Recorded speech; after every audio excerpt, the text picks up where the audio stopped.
A inteligência artificial está a chegar com tudo no mundo do direito, mas, com essa força toda, vem um desafio enorme, um fenómeno conhecido como alucinação. E o que é isso? É quando a IA, do nada, inventa factos, e o pior, com uma confiança que até assusta.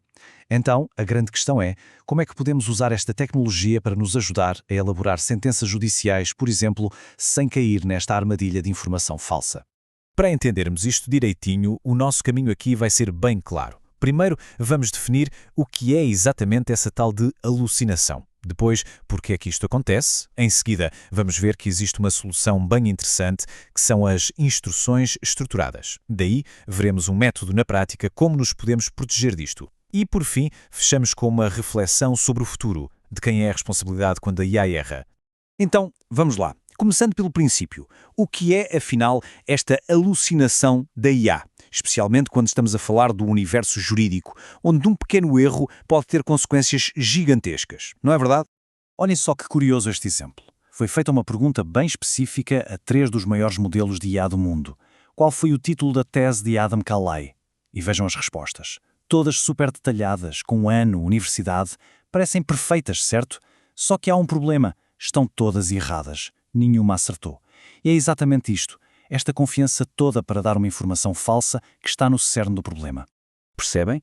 A alucinação não é um simples bug ou um erro qualquer. É a IA a criar uma mentira, mas uma mentira que soa muito bem, que é plausível, e é aí que mora o perigo. Imaginem uma informação destas, inventada, mas super convincente, dentro de um documento tão sério como uma sentença judicial. O estrago pode ser imenso. Ok, já entendemos o que é. Agora a pergunta é, por que é que isto acontece? Por que é que estes sistemas tão inteligentes simplesmente inventam coisas? É uma falha? Um defeito? Ou há algo mais profundo na forma como eles funcionam? A questão central é mesmo esta. Por que motivo é que os modelos de linguagem preferem chutar uma resposta, adivinhar, em vez de fazerem algo que parece muito mais simples e honesto, que é dizer, olhe, isto eu não sei responder. A resposta, por incrível que pareça, está na forma como eles são treinados. Pensem neles como um aluno a fazer um exame. Durante o treino, a IA é recompensada por dar uma resposta que parece correta. Ela aprende que um palpite bem dado, uma resposta que soa plausível, muitas vezes vale mais pontos do que deixar a questão em branco. E é exatamente o que os investigadores, como o próprio Calais, nos dizem aqui. Isto não é um mistério, é uma consequência quase matemática, um resultado direto da pressão estatística do treino. Se o sistema não consegue distinguir o que é um facto de uma invenção bem contada, ele vai acabar por gerar estas invenções. E aqui há um detalhe fascinante. Este gráfico mostra que os modelos de IA, na sua forma mais crua, antes de todo o treino para conversarem connosco, até são bastante honestos. Eles têm uma boa noção do seu nível de certeza, ou seja, eles sabem quando não sabem. O problema, esta tendência para chutar com confiança, piora justamente na fase de ajuste, quando são treinados para soar mais humanos e prestáveis. Certo. Então já vimos qual é o problema e de onde ele vem. Agora, a parte boa. Como é que se resolve isto? Existe uma solução, e é uma solução bastante robusta, pensada precisamente para cenários de alto risco como o do direito. E a chave para a solução é uma mudança de mentalidade. Em vez de conversarmos com a IA como se fosse uma pessoa, precisamos de lhe dar ordens, instruções claras, formais, estruturadas, que uma máquina entenda sem qualquer dúvida. É aqui que entram formatos como o XML. Pensem nestas tags de XML, nestes códigos, como se fossem caixas bem definidas. Uma caixa para instrução, outra para contexto, outra para exemplo. Isto acaba com qualquer ambiguidade. A IA já não corre o risco de confundir, por exemplo, um certo de uma lei que está no contexto com uma ordem que lhe demos. E esta distinção, na hora de redigir uma sentença, é tudo. Certo, mas como é que isto funciona na prática?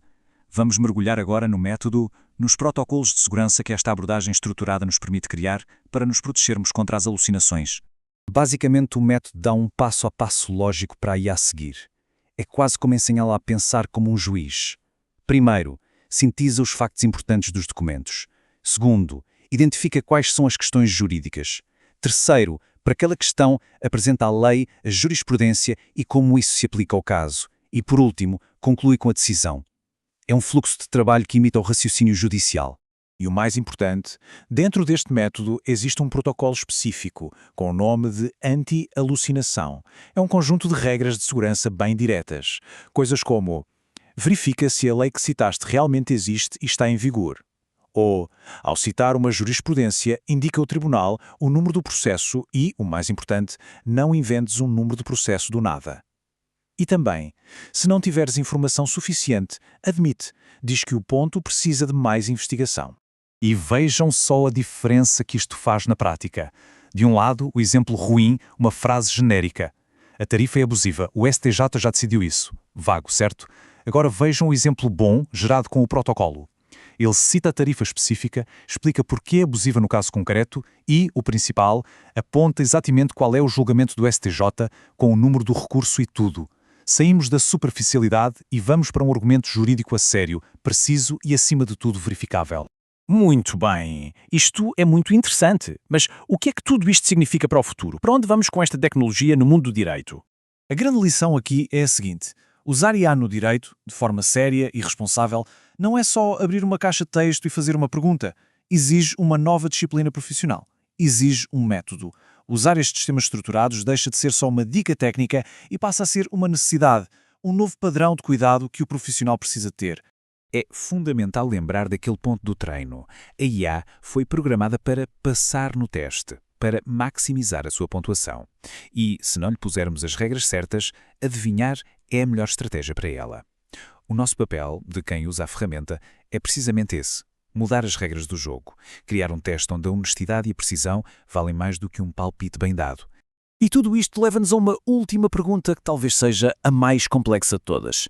Numa era em que a decisão de um ser humano é auxiliada e por vezes até influenciada por uma inteligência artificial, se algo correr mal, de quem é a responsabilidade final por uma sentença judicial?